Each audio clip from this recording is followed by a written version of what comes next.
Welcome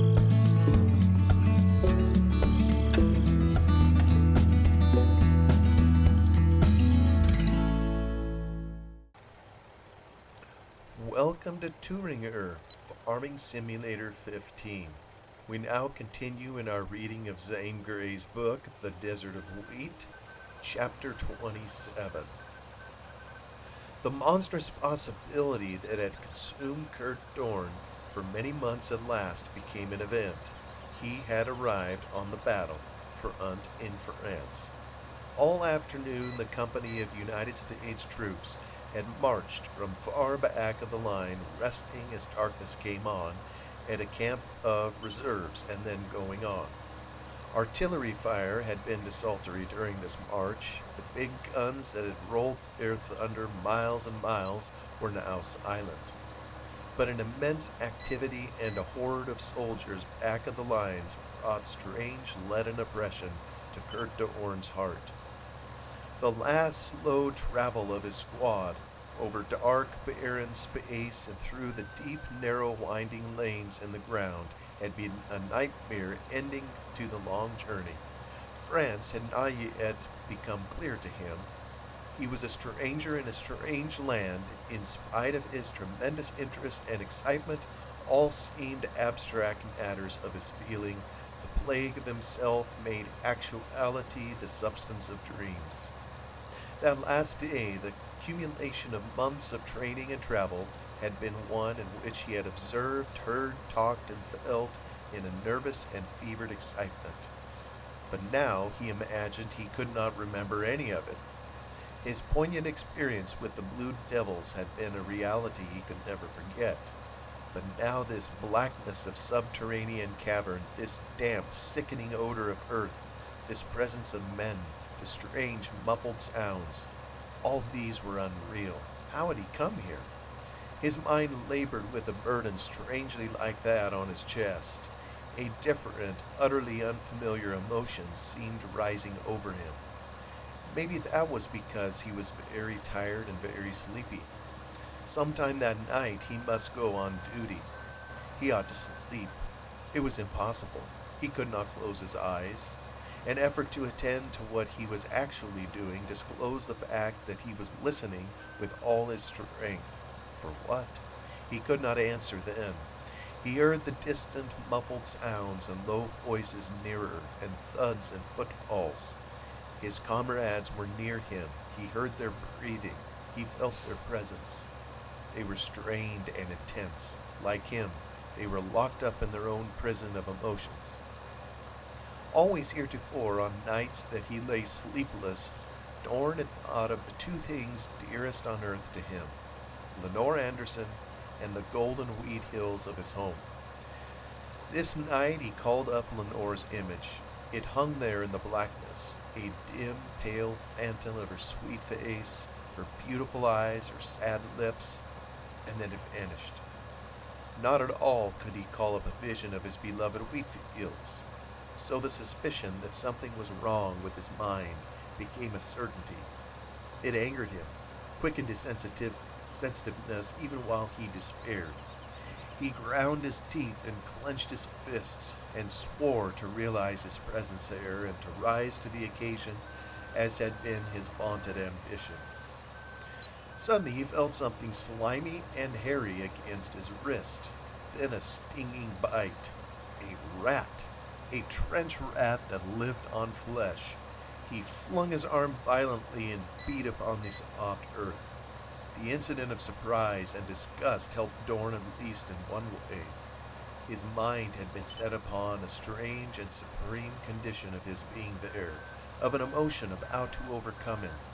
The bite of a rat drawing blood made a literal fact of his being a soldier in a dugout at the front, waiting in the blackness for his call to go on guard. This incident proved to Dorn his limitations, and that he was too terribly concerned with his feelings ever to last long as a soldier. But he could not help himself. His pulse, his heart, his brain all seemed to beat with a nameless passion. Was he losing his nerve? Was he afraid? His denial did not reassure him. He understood that patriotism and passion were emotions, and that the realities of a soldier's life were not. Dorn forced himself to think of realities, hoping thus to get a grasp upon his vanishing courage. And memory helped him. Not so many days, weeks, months back, he had been a different man. At Bordeaux, when his squad first set foot upon French soil, that was a splendid reality. How he had thrilled at the welcome of the French sailors. Then he thought of the strenuous round of army duties, of training tasks, of traveling in cold boxcars, of endless marches, of camps and villages, of drills and billets. Never to be forgotten was that morning, now seemingly long ago, when an officer had ordered the battalion to pack. "We are going to the front," he announced. Magic words. What excitement, what whooping, what bragging and joy among the boys, what hurry and bustle and remarkable efficiency. That had been a reality of actual experience, but the meaning of it, the terrible significance, had been beyond the mind of any American. "I'm here, at the front now," whispered Dorn to himself. "A few rods away are Germans." Inconceivable. No reality at all. He went on with his swift account of things, with his mind ever sharpening, with that strange mounting emotion flooding to the full, ready to burst its barriers. When he and his comrades had watched their transport trains move away, when they had stood waiting for their own trains, had the idea of actual conflict yet dawned upon them? Dorn had to answer no. He remembered that he had made few friends among the inhabitants of towns and villages where he had stayed. What leisure time he had got had been given to a seeking out of sailors, soldiers, and men of all races with whom he found himself in remarkable contact. The ends of the world, brought together by one war. How could his memory ever hold all that had come to him? But it did. Passion liberated it. He saw now that his eye was a lens, his mind a sponge, his heart a gulf. Out of the hundreds of thousands of American troops in France, what honor it was to be in the chosen battalion to go to the front. Dorn lived only with his squad, but he felt the envy of the whole army. What luck to be chosen from so many to go out and see the game through quickly. He began to consider that differently now. The luck might be with the soldiers left behind. Always underneath Dorn's perplexity and pondering, under his intelligence and spirit at their best, had been a something deeply personal, something of the internal of him, a selfish instinct. It was a nature of man, self-preservation. Like a tempest swept over Dorn the most significant ordeal and lesson of his experience in France, that wonderful reality when he met the Blue Devils and they took him in. However long he lived, his life must necessarily be transformed from contact with those great men. The night march over the unending roads through the gloom and the spectral starlight, with the dull rumblings of cannon shocking his heart, that Dorn lived over, finding strangely a minutest detail of observation and a singular veracity of feeling fixed in his memory. Afternoon of that very day, at the reserve camp somewhere back there, had brought an officer's address to the soldiers, a strong and emphatic appeal as well as order, to obey, to do one's duty, to take no chances, to be eternally vigilant, to believe that every man had advantage on his side, even in war, if he were not a fool or a daredevil. Dorn had absorbed the speech, remembered every word, but it all seemed futile now. Then had come the impressive inspection of equipment, a careful examination of gas masks, rifles, and knapsacks. After that, the order to march. Dorn imagined that he had remembered little, but he had remembered all. Perhaps the sense of strange unreality was only the twist in his mind. Yet he did not know where he was, what part of France, how far north or south on the front line, in what sector. could not account for the sense of the feeling lost. Nevertheless, he was there at the end of all this incomprehensible journey. He became possessed by an irresistible desire to hurry. Once more, Dorn attempted to control the far flinging of his thoughts, to come down to earth. The earth was there under his hand, soft, sticky, moldy, smelling vilely. He dug his fingers into it until the feel of something like a bone made him jerk them out. Perhaps he felt a stone. A tiny, creeping, chilly shudder went up his back. Then he remembered. He felt. He saw his little attic room and old home back among the wheat fields of the Northwest. 6,000 miles away. He would never see that room again. What unaccountable vagary of memory had ever recalled it to him? It faded out of his mind. Some of his comrades whispered. Now and then one rolled over. None snored, for none of them slept. Dorn felt more aloof from them than ever. How isolated each one was, locked in his own trouble. Every one of them, like himself, had a lonely soul. Perhaps they were facing it. He could not conceive of a careless, thoughtless, and motionless attitude toward this first night in the front line trench. Dorn gradually grew more acutely sensitive to the many faint, rustling, whispering sounds in and near the dugout. A soldier came stooping into the opaque square of the dugout door. His rifle, striking the framework, gave out a metallic clink. This fellow expelled a sudden heavy breath as if throwing off an impression. "Is that you, Sanborn?" This whisper Dorn recognized as Dixon's. It was full of suppressed excitement. "Yes." "Guess it's my turn next. How does it go?" Sanborn's laugh had an odd little quaver. "Why, so far as I know, I guess it's all right. Damn queer, though. I wish he'd got it here in daytime. But maybe that wouldn't help." "Humph. Pretty quiet out there." "So Bob says. But what's he know? More than us? I heard guns up the line and rifle fire not so far off." "Can you see any?" "Not a damn thing." "Yet everything," interrupted Sanborn enigmatically. "Dixon!" called Owens low and quickly from the darkness. Dixon did not reply. His sudden hard breathing, the brushing of his garments against the door, and swift, soft steps dying away attested to the fact of his going. Dorn tried to compose himself to rest, if not to sleep. He heard Sanborn sit down, and then apparently stay very still for some time. All of a sudden he whispered to himself. Dorn distinguished the word help. "What's ailing you, pard?" drawled Brewer. Sanborn growled under his breath, and when someone else in the dugout quizzed him curiously, he burst out, "I'll bet you galoots the state of California against a dill pickle that when your turn comes, you'll be sick in your gizzards." "We'll take our medicine," came in the soft, quiet voice of Purcell. No more was said. The men all pretended to fall asleep, each ashamed to let his comrade think he was concerned. A short, dull, heavy rumble seemed to burst the outer stillness. For a moment the dugout was silent as a tomb. No one breathed.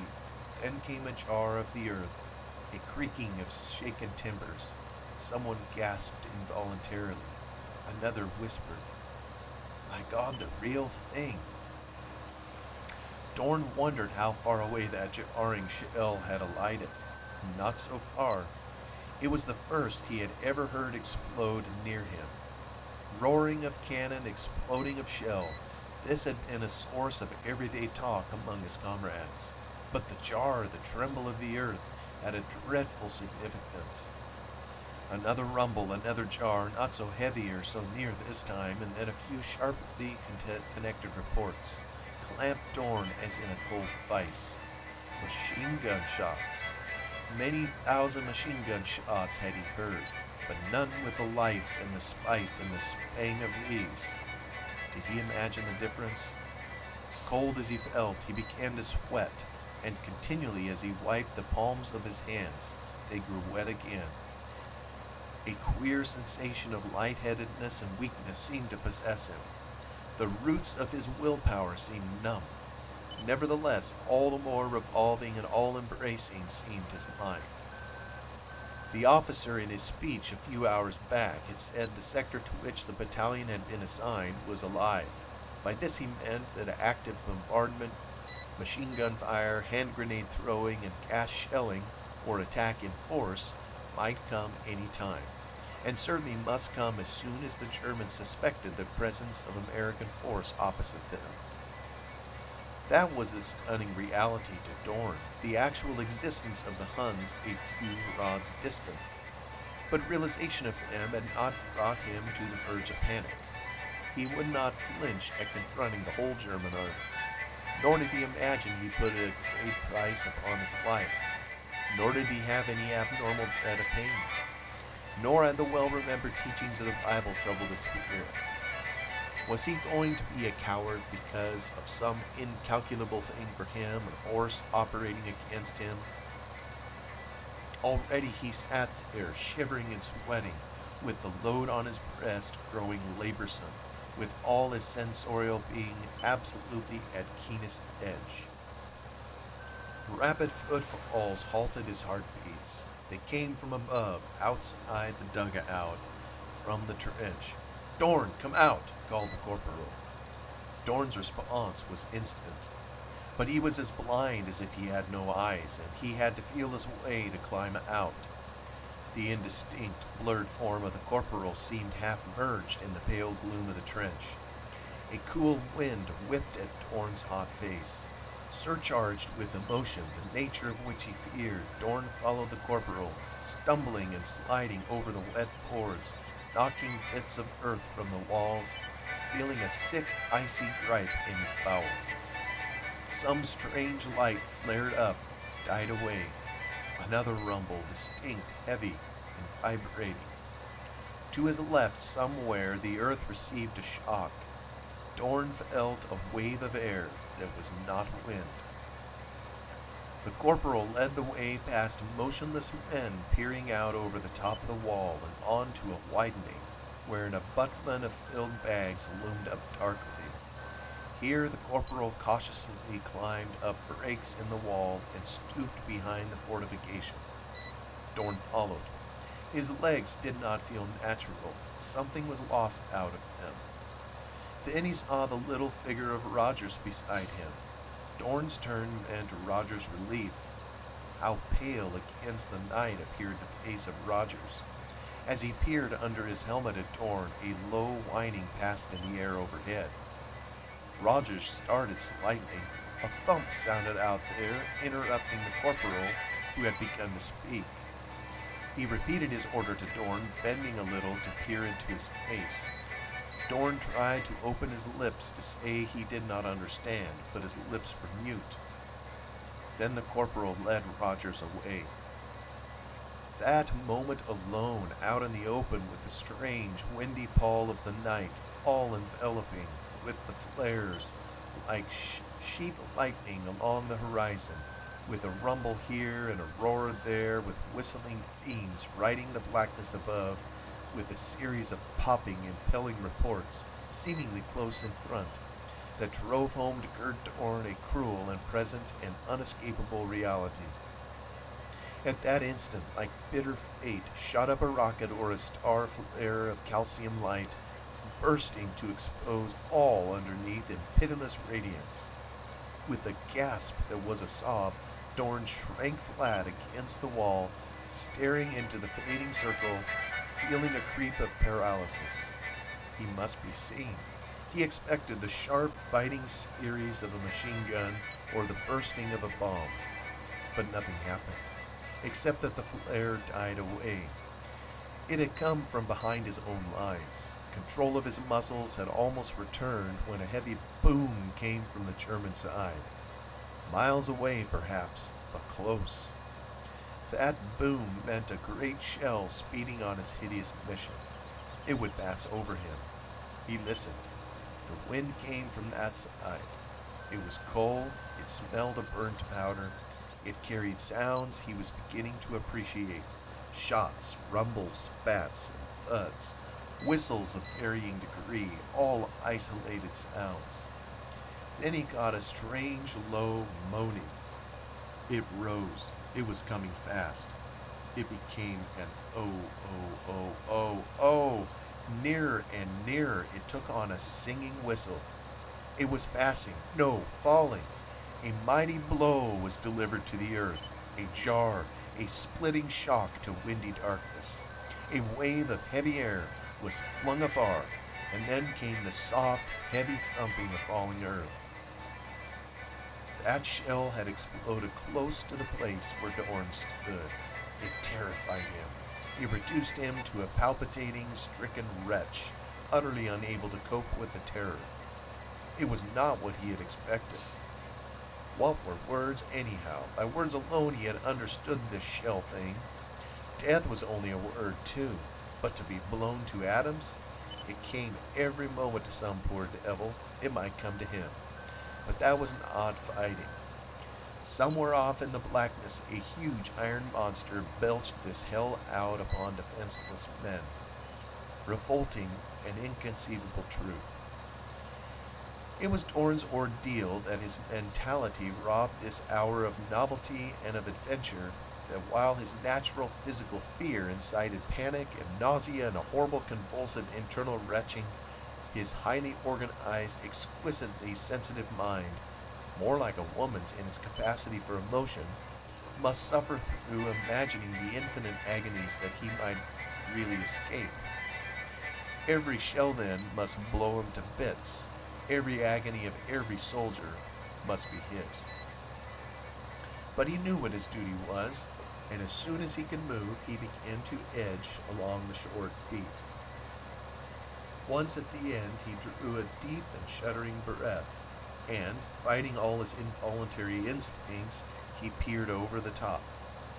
An invisible thing whipped close over his head. It did not whistle, it cut. Out in front of him was only thick, pale gloom, with spectral forms leading away to the horizon, where flares like sheet lightning of a summer night storm ran along, showing smoke and bold, ragged outlines. Then he went to the other end to peer over there. His eyes were keen, and through long years of habit at home, going about at night without light, he could see distinctly where ordinary sight would meet only a blank wall. The flat ground immediately before him was bare of living or moving objects. That was his duty as sentinel here, to make sure that no surprise patrol from the enemy lines. It helped Dorn to realize that he could accomplish this duty even though he was in a torment. The space before him was empty, but it was charged with current. Wind, shadow, gloom, smoke, electricity, death, spirit, whatever that current was, Dorn felt it. He was more afraid of that than the occasional bullets which zipped across. Sometimes shots from his own squad ring out up and down the line. Off somewhat to the north, a machine gun on the Ally side spoke now and then spitefully. Way back, a big gun boomed. Dorn listened to the whine of shells from his own side with a far different sense than that which he heard shells whine from the enemy. How natural, and yet how unreasonable. Shells from the other side came over to destroy him. Shells from his side went back to save him. But both were shot to kill. Was he, the unknown and shrinking novice of a soldier, any better than an unknown and shrinking soldier far across the air in the darkness? What was equality? But these were Germans. That thing so often said, so beaten into his brain, did not convince out here in the face of death. 4 o'clock. With the gray light came a gradually increasing number of shells. Most of them struck far back. A few to right and left dropped near the front line. The dawn broke, such a dawn as he never had dreamed of, smoky and raw, with the thunder spreading to a circle all around the horizon. He was relieved. On his way, he passed Purcell at the nearest post. The elegant New Yorker bore himself with outward calm, but in the gray dawn he looked haggard and drawn. Older. That flashed through Dorn's mind. A single night had contained years, more than years. Others of the squad had subtly changed. Dixon gave him a penetrating look, as if he wore a mask under which was a face of betrayal, of contrast in that soldier bearing, of youth that was gone forever. Chapter 28. The squad of men to which Dorn belonged had to be on the lookout continually for an attack that was inevitable. The Germans were feeling out the line, probably to verify spy news of the United States troops taking over a sector. They had not, however, made sure of this fact. The gas shells came over regularly, making life for the men a kind of suffocation most of the time, and the great shells that blew enormous holes in front and in back of their position never allowed a relaxation from strain. Dawn and haggard grew the faces that had been so clean-cut and brown and fresh. One evening at mess, when the sector appeared quiet enough to permit of rest, Rogers was talking to some comrades before the door of the dugout. "It sure got my goat, that little promenade of ours last night over into no man's land," he said. "We had orders to slip out and halt a German patrol that was supposed to be stealing over to our line. We crawled on our bellies looking and listening every minute. If that isn't the limit. My heart was in my mouth. I couldn't breathe. And for the first moments, if I'd run into a Hun, I had no more strength than a rabbit. But all seemed clear. It was not a bright night, sort of opaque and gloomy shadows everywhere. There wasn't a patrol coming, but Corporal Owens thought he heard men farther on working with wire. We crawled some more, and we must have got pretty close to the enemy lines. In fact, we had, when one shot one of those damned calcium flares. We all burrowed into the ground. I was paralyzed. It got as light as noon. Strange greenish-white flare. It magnified. Flat as I lay, I saw the German embankments not 50 yards away. I made sure we were goners. Slowly the light burned out. Then that machine gun you all heard began to rattle. Something queer about the way every shot of a machine gun bites the air. We heard the bullets low down right over us. Say, boys, I'd almost rather be hit and have it done with. We began to crawl back. I wanted to run. We all wanted to, but Owens is a nervy guy and he kept whispering. Another machine gun cut loose and bullets rained over us. Like hail, they hit somewhere ahead, scattering the gravel. We'd almost reached our line when Smith jumped up and ran. He said afterward that he just couldn't help himself. The suspense was awful. I know, I've been a clerk in a bank. Get that? And there I was under a hail of Hun lead without being able to understand why or feel that any time had passed since giving up my job to go to war. Queer how I saw my old desk. Well, that's how Smith got his. I heard the bullets spat him, sort of thick and soft. Ugh! Owens and I dragged him along and finally into the trench. He had a bullet through his shoulder and leg. Guess he'll live all right. Boys, take this from me. Nobody can tell you what a machine gun is like. A rifle now is not so much. You get shot at and you know the man must reload and aim. That takes time. But a machine gun, whew, it's a comb, a fine-toothed comb. And you're the louse it's after. You hear that steady rattle and then you hear bullets everywhere. Think of a man against a machine gun. It's not a square deal. Dixon was one of the listeners. He laughed. Rogers, I'd like to have been with you. Next time I'll volunteer. You had action, a run for your money. That's what I enlisted for. Standing still, doing nothing but wait, that drives me half mad. My years of football have made action necessary, otherwise I go stale in mind and body. Last night, before you went on that scouting trip, I had been on duty 2 hours, near midnight. The shelling had died down. All became quiet. No flares, no flashes anywhere. There was a luminous kind of glow in the sky, moonlight through thin clouds. I had to listen and watch, but I couldn't keep back my thoughts. There I was, a soldier facing no man's land, across whose dark space were the Huns we have come to regard as devils in brutality, yet less than men. And I thought of home.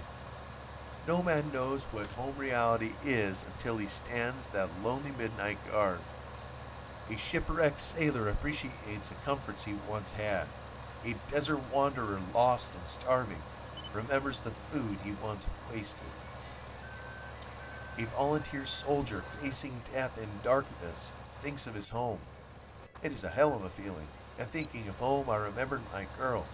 I've been gone 4 months, have been at the front 7 days, or is it 7 years, and last night in the darkness she came to me. Oh yes, she was there. She seemed reproachful, as she was when she coaxed me not to enlist.